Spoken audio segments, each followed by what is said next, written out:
programa livre para todos os públicos.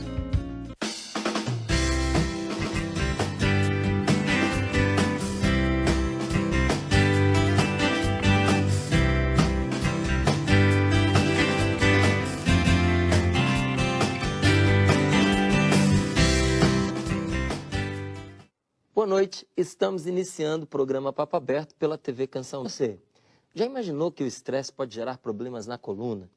Cruzar as pernas pode ser o precursor desse mal. Dormir demais, estar acima do peso e treinar exageradamente também. Por mais estranho que possa parecer, estas podem sim ser causas de uma disfunção vertebral. Quem nos confirmará essas situações que vivenciamos em nosso dia a dia é o ortopedista, doutor Luiz Polon, que está aqui para a gente bater um papo. Seja muito bem-vindo, doutor. Obrigado, Márcio. Um prazer, uma honra estar aqui. Vamos falar de coluna, né? De problemas na coluna. A gente pode classificar os problemas de coluna como uma doença grave? Sim, na verdade a gente está falando de um problema de saúde pública, Márcio. Olha que dado impressionante. 8 em cada 10 pessoas ao longo da vida tiveram, têm ou terão dor nas costas em algum momento da vida. Nós estamos falando de um problema, então, de saúde pública, né? É muito difícil você destacar uma doença específica, mas os distúrbios da coluna vertebral, tanto da coluna cervical quanto lombar, que são as mais frequentes, de fato, são a principal causa de afastamento em trabalho, afastamento em atividades físicas do cotidiano, do lazer. Um problema realmente difícil de ser combatido. Agora, quando você vê tanta gente assim com problema, pegando a estatística que você trouxe, que é 8 em cada 10, não é? A gente começa a normalizar a coisa e começa a acreditar que o certo é isso, está acontecendo porque é assim mesmo. Epidemia. Uma epidemia. E aí, é normal? Tinha que ser assim? O que acontece veja bem, a estatística ela fala que em 8 em cada 10 ao longo da vida. Então, claro, a gente tem que distribuir essa estatística nas pessoas em relação às faixas etárias, forma de trabalhar, forma de atuar, seja em casa, seja no trabalho. Muitas vezes a gente imagina que é a maneira com que você trabalha. Minha atividade profissional é muito desgastante, eu fico muitas horas numa mesma atividade, eu carrego muito peso. E será que o nosso ouvinte já se preocupou em casa? Como é que ele lida com o dia a dia? Como é que é o sofá dele? Como é que ele se posta? Como é que ele carrega o filho dele no colo? Então, se nós começarmos a extrapolar o nosso dia a dia, logo veremos que há um problema ergonômico e não há educação, não há cultura ergonômica para que esses problemas sejam sanados, né? Um dos problemas que a gente enfrenta na atualidade, e infelizmente cada vez mais crescente, é a questão da obesidade. Sem dúvida. Não é? Então, o problema da obesidade, ele está diretamente ligado também aos problemas de coluna? Intimamente ligado. Vou te dar um dado que parece engraçado, mas ele é interessante. A formiguinha, ela carrega 10 vezes o peso dela. Então, você vê se você observar uma formiga, ela está carregando uma folhinha, aquela folhinha pode ter 10 vezes o peso dela e ela está numa boa.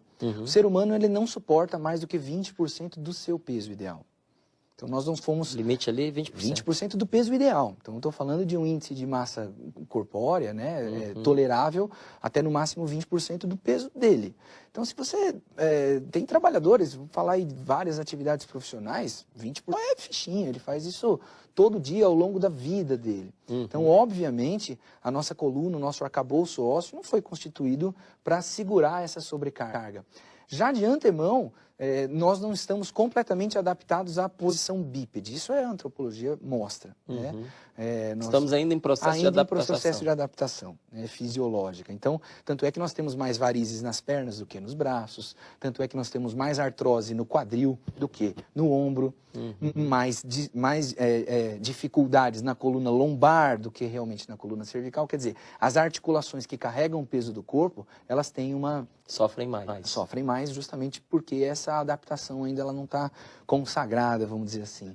Então, o sobrepeso, seja você carregar mais peso, seja você carregar o peso, sem dúvida que é um dos fatores mais preocupantes.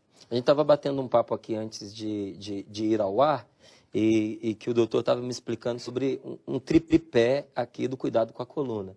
que é a eliminação da dor. Como é que foi o nome que o senhor usou? A gente estava falando sobre fisioterapia, sobre Certo. métodos de tratamento, né? O tripé é analgesia, Analgesia. alongamento e fortalecimento muscular. Então, analgesia, né? Tirar a Eliminação dor. da dor, Sim. alongamento e fortalecimento. Sim. Então, falando sobre fortalecimento, no fortalecimento do músculo, para fortalecê-lo muitas vezes, a gente vai aplicando pequenas cargas, não é? Para que ele possa aumentar a sua capacidade. A pessoa gordinha está aplicando essa carga ali constantemente. O músculo não tinha que responder, tinha que ficar mais forte? Excelente sua observação. Sua pergunta é excelente e é muito comum de consultório. Veja bem, se nós estivermos saindo daqui correndo para pegar o metrô, você concorda que é uma atividade? É uma atividade. Sim. Se você resolver fazer uma corrida na mesma intensidade no Parque do Ibirapuera, você concorda que é uma atividade? É uma atividade. Nosso organismo sabe discernir que são coisas diferentes. Olha Uma que coisa é você interessante. fazer uma atividade para fins terapêuticos, uma atividade de condicionamento físico para ganhar resistência física, ou você fazer uma atividade de O corpo consegue perceber isso? plenamente. Isso tem a ver com quantidade de endorfina, metabolismo, forma com que você se apresenta para essa atividade e que preparo prévio você tem para isso. Então, vamos pegar esse mesmo exemplo. A pessoa joga futebol, 45 minutos, intervalo de 15 e outros 45 minutos. Ela é condicionada para aquela prática física. Há pouco mais de 15 anos eu participei de um trabalho científico onde nós ligamos eletrodos em atletas de alta performance e comparamos com as atividades de uma dona de casa. Olha que trabalho interessante. Uma dona de casa passando roupa 4 horas por dia, por exemplo, tem o mesmo consumo calórico de meia hora de uma partida de futebol. Ou seja, passando roupa por quantas horas? por 4 horas 4 consecutivas, que é uma coisa comum. As donas de casa aí sabem muito bem o que a gente... Você carregar o seu peso por uma obesidade não é um treinamento, é um esforço. Um esforço. Interessante.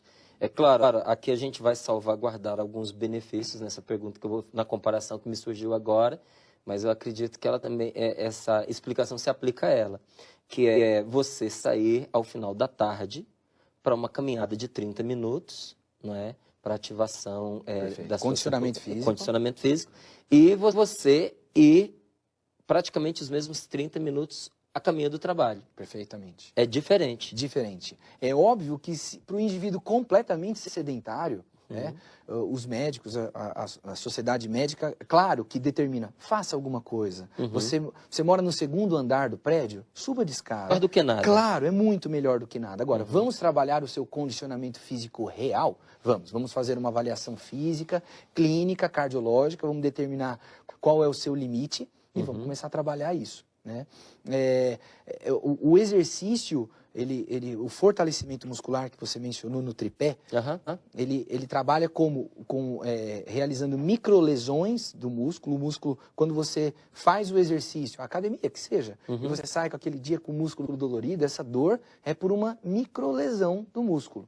O que é você ganhar músculo? É essa cicatrização dessa microlesão.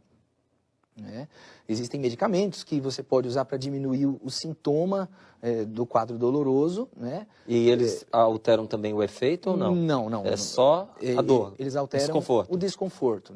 Nem sempre deve ser muito empregado, até porque podem ter efeitos colaterais como qualquer outra droga. Certo. O ideal é você medir as semanas, são momentos mais difíceis, você está muito parado, e esse processo de cicatrização, entre aspas, das microlesões, é o que ativa a produção das células e o funcionamento dos músculos e o fortalecimento deles.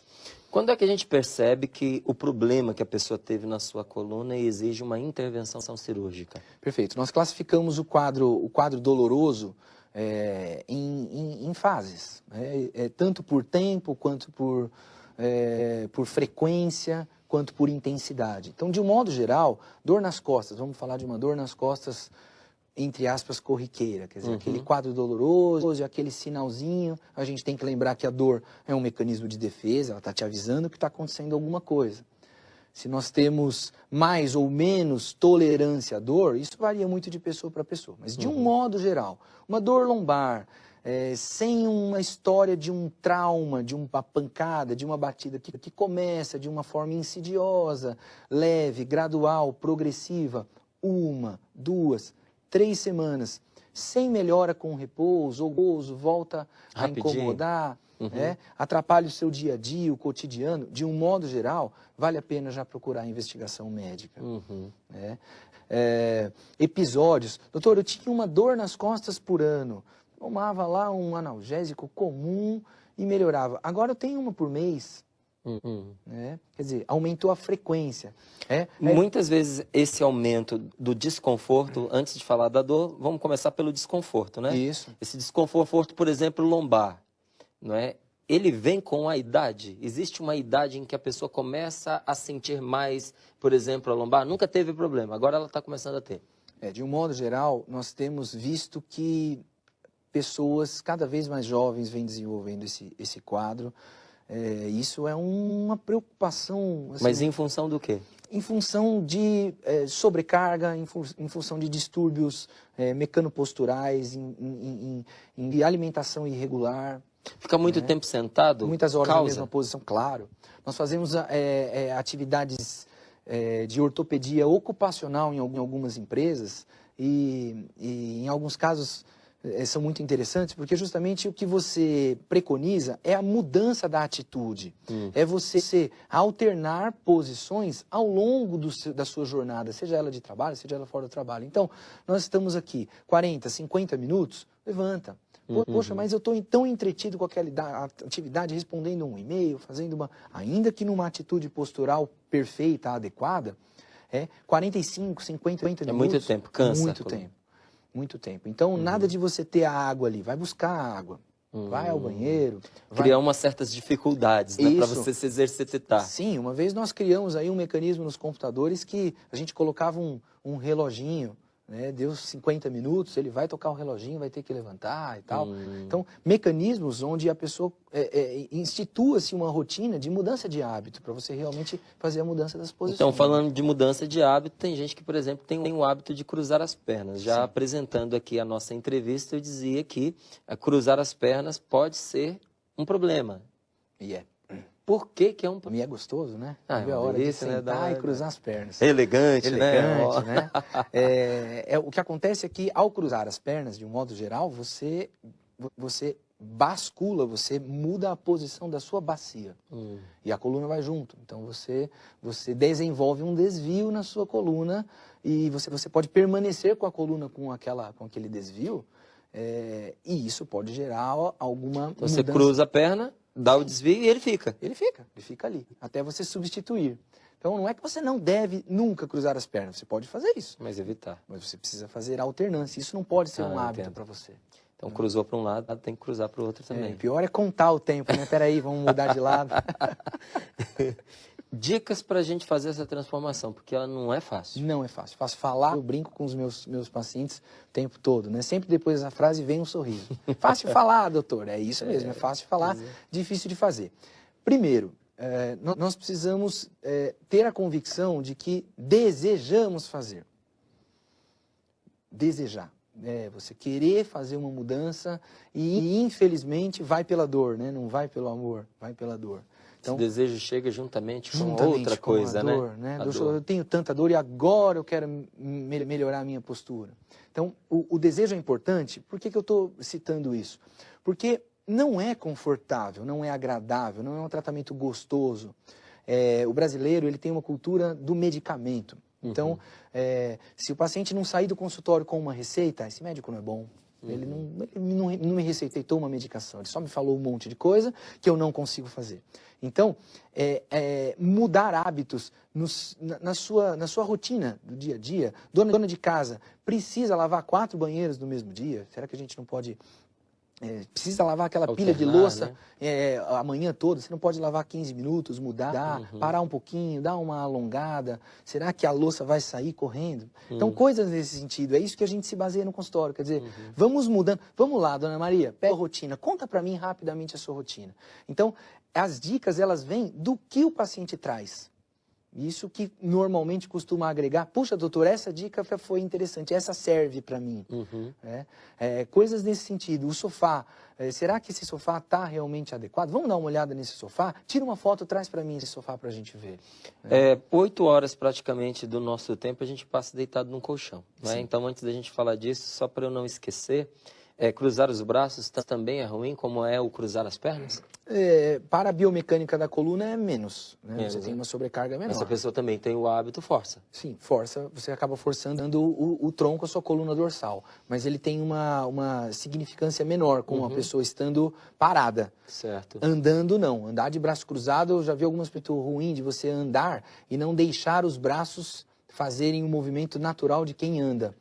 Isso altera a biomecânica da marcha e também pode trazer problemas da coluna. Pois é. Eu estava rindo aqui porque a gente tem tantas dicas estéticas que incluem o comportamento, porque a gente fala de dica estética, já pensa em peso, já pensa em cirurgia plástica, já pensa em tratamento estético de produtos, mas o comportamento também é. E às vezes você tem uma indicação aí para poder ter um andar mais elegante de mexer menos os braços. Então. Mas quando você precisa sacrificar a saúde para isso, né, não vale a pena, né, meu amigo? Sem dúvida. Colchão. Qual o colchão indicado para evitar dor nas costas? Tem? Tem. O colchão, ele tem que estar diretamente relacionado com o peso e a altura da pessoa ou do casal. Existe uma tabela, uma tabela de densidade, que não necessariamente está se falando da densidade do colchão. Ele pode ser de mola ensacada, de água, que seja. Isso não faz muita diferença. Qual é a importância da densidade ser compatível com o peso e a altura? Quando você deita, o colchão deforma. E ele tem que deformar. Ele tem que deformar para manter a curvatura natural. Seja você deitado de barriga para cima, deitado de lado, não importa. Ele tem que ter a capacidade de afundar, entre aspas, sem danificar além da necessidade. E você vai ter uma posição inadequada. O contrário também. Agora, o conceito de mole e duro, isso precisa ficar claro. O colchão ele não precisa ser duro ou ser mole. Isso é gosto. A gente brinca que é gosto do freguês. Ele ter a sensação de duro ou mole não tem a ver com o nível de densidade. A densidade é uma capacidade técnica do colchão de deformar aquilo que ele precisa. Você pode ter uma sensação de que ele é mais duro ou mole, isso é gosto. Seja que ele seja com uma densidade compatível, é o que vale. Tem gente que gosta de deitar no chão duro, faz mal. Faz mal. O chão não deforma. Quem gosta de esteira, por exemplo, Sim. porque existem algumas culturas, não é? Inclusive algumas culturas religiosas, Sim. que pela austeridade a pessoa põe uma esteira no chão duro, não é? E dorme ali. Faz mal para a coluna. Mal. Isso é imperativo. Isso não faz bem. Tá certo. Estresse pode causar dores nas costas? Muito. Eu estou frisando, fazendo questão de frisar, que é muito, demais. Interessante, né? Como o emocional ele reflete Demais. sobre o físico. Nossa cabeça manda na gente, não é? Agora, além da questão emocional estar muito aflorada, o estresse, quer dizer, a mudança do humor, libera substâncias no organismo que acabam por outras circunstâncias liberar outras substâncias, como ácido lático, que dá aquela sensação de ardido. O paciente fala assim, nossa, minha coluna no final do dia é uma queimação, a pessoa já põe a mão. Queimar é ácido, né? É liberação de ácido lático puro. Isso é ruim. Decorrente de liberação de endorfina, estresse. E não é bom. É péssimo. Não, a liberação desse ácido lá. Puxa vida. Repouso prolongado pode aumentar as dores na coluna? Também. A galera que está acostumada a ficar muito tempo aí deitada, dormir 20 horas seguidas. Aquele né? domingão, hoje não vou fazer nada e tal, no outro dia, nossa. Não, e é interessante, porque parece que a cama expulsa a gente, né? Dói Claro. o corpo, né? Claro, o organismo ele tenta se defender. Na verdade, o organismo não sabe que existe médico, ele vai se virando, né? Então, assim, você permanecer muitas horas na mesma posição, aquilo que eu te falei agora, tanto da tensão, da posição ruim, quanto do colchão.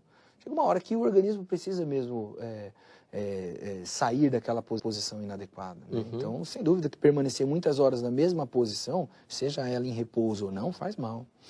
Tem gente, e eu tenho que me colocar entre essa gente, que é a questão do vício, não é? Que estala o pescoço com aqueles movimentos de cabeça. Sim. Não é? E engraçado, né? Porque é uma coisa que às vezes a gente não provocou. A primeira vez que eu instalei foi um amigo meu que pegou e falou: olha, vem cá pra você ver como relaxa. Aquela sensação deliciosa e depois você fica repetindo. Faz mal? Faz mal. Isso deve Faz ser mal feito. por quê? Vamos lá. O que acontece? Nós temos o ser humano tem uma característica. Eu, por exemplo, se eu abaixar aqui, meu joelho parece uma metralhadora. É até constrangedor. A gente brinca, às vezes o exame ao paciente tem que abaixar e falar, ó, foi o meu que instalou. Né? É até engraçado. Isso é uma característica da pessoa. Isso não é doença. Né? Trata-se de um espessamento de umas membranas, de cápsulas articulares que nós temos, umas pessoas mais do que outras, e pode acontecer esses estalidos involuntários. Você promover, né, de forma voluntária o estalido, uma atitude que, puxa, assim, depois que o estalo dá uma sensação melhor, é bem comum isso, você provoca este espessamento dessas membranas, e de algo que não é seu. Então, de um modo geral, você, além de executar um movimento, que muitas vezes é um movimento além daquele que é normal, para você instalar, você tem que fazer um movimento a mais do que é o normal. Todo mundo faz tem isso. que pôr uma certa violência Uma no certa movimento. violência, exato. E isso realmente não faz bem. É importante dizer assim, existem métodos terapêuticos, aqui eu cito a osteopatia, que é um método fisioterapêutico que eu particularmente aprecio. Tenho profissionais fisioterapeutas, parceiros de trabalho que fazem osteopatia e outras técnicas de fisioterapia, onde o estalido ele faz parte da técnica da manipulação. Isso é feito por um profissional habilitado. Aplicado de forma controlada. Baseado na doença que aquele indivíduo tem. Eu fiz uma pergunta sobre a esteira, então é injusto eu não perguntar sobre a rede, né? Porque tem alguém já lá no Nordeste dizendo assim, poxa vida, pergunta aí sobre a rede, né? Não fala mal só da esteira. E a rede? É tão gostoso aquilo, né? Nossa. A gente aqui mais pro centro-oeste, sudeste, rede Usa não é menos. cama, rede é balanço, né? Mas quem usa para dormir, como é que é? De um modo geral, ela não é uma posição também satisfatória, porque você tem dois eixos, e você fica numa posição em concha. E a posição em concha, com barriga para cima, que é como a pessoa dorme, ela não é fisiológica. Se você lembrar todo mundo acho que vai lembrar aqui de um esqueletinho, de frente a nossa coluna é reta, mas de lado não, ele tem aquelas silhuetas. Todo mundo já viu um esqueletinho e lembra que um indivíduo de lado, se você olhar um indivíduo de lado e tirasse toda a carne dele e ficasse só o esqueleto, a coluna ela tem uma silhueta. Lordose, cifose, são as curvas fisiológicas. Imagina um indivíduo deitado de barriga para cima, com 2 pontos de apoio, como é a rede, ele vai ter uma curvatura única na coluna. E essa curvatura não é fisiológica, logo não faz bem. Tá certo. Tem uma idade específica onde a pessoa começa a ter dores na coluna? O senhor disse que cada vez mais as pessoas têm sentido essas dores mais jovens. Sim. Hoje, a partir de que idade a grande maioria tem começado a sentir esses desconfortos? Eu tenho adolescentes com dor nas costas, né? Até naturais, relacionados à questão de mochila, essas histórias todas, as mães vão extremamente preocupadas. Mas quando nós estamos falando de doenças degenerativas, doenças de artrose, doenças discopatias, hérnia de disco, as doenças mais prevalentes, de um modo geral, a partir da 4ª década de vida, é onde a maior incidência desse tipo de Tudo aos 40, meu Deus do céu. Que coisa impressionante, não é? 40, as vistas já começam a dar sinal, a coluna, não. Ainda bem que a gente está muito longe disso, não tem Isso problema mesmo, nenhum. eu gostei. Mas de um modo geral, assim, quando a gente está falando de doenças degenerativas, a partir dos 40, de um modo geral. Mas a nossa preocupação é que as doenças degenerativas estão vindo para antes. Então, tenho indivíduos com 20 anos com artrose. Como, doutor? Aí tem fatores constitucionais, genéticos, hereditários envolvidos, pessoas que trabalharam na roça quando criança, você levar um esqueleto imaturo, que é de uma criança, um adolescente, a fazer uma atividade de sobrecarga, ainda com o esqueleto em desenvolvimento, você acelera desgastes. Essa é uma informação importante para quem está colocando filho muito jovem para fazer musculação, né? Sem dúvida, ia falar exatamente isso. Atletas de alta performance, hoje existem congressos, trabalhos científicos, é uma discussão louca, às vezes em congresso, pessoas que defendem a atividade de alta performance logo com 12, 13 anos e pessoas que são contra. De um modo geral, as sociedades médicas são contra, porque você fazer uma atividade de alta performance, você está levando o indivíduo ao esgotamento e a vencer o seu próprio obstáculo. Às vezes com um esqueleto imaturo. Será que ele não está praticando o que chamamos de overuse, quer dizer, a sobrecarga muito precoce? Então tudo isso dá pano para manga. Tá certo. Olha, gente, vocês são testemunhas de que eu sabatinei aqui o Dr. Luiz o máximo possível dentro do tempo que a gente tinha, porque um bloco do programa é muito para esse assunto. Tenho certeza que você concorda comigo. Mas é bom que seja assim, porque aí a gente convida para ele voltar, né? Puxa, será um prazer Tá e feito uma o honra. convite. Muito obrigado. Quero agradecer pela sua presença, tenho certeza que foi muito esclarecedor. É legal esse bate-bola assim rapidinho, né? Porque não é um curso de formação sobre ortopedia, mas são muitas informações interessantes, aquela que diz respeito a você grava logo de cara, outras já ficam sinais aí para que você possa aprofundar o seu conhecimento. Doutor Luiz, muito obrigado. Eu que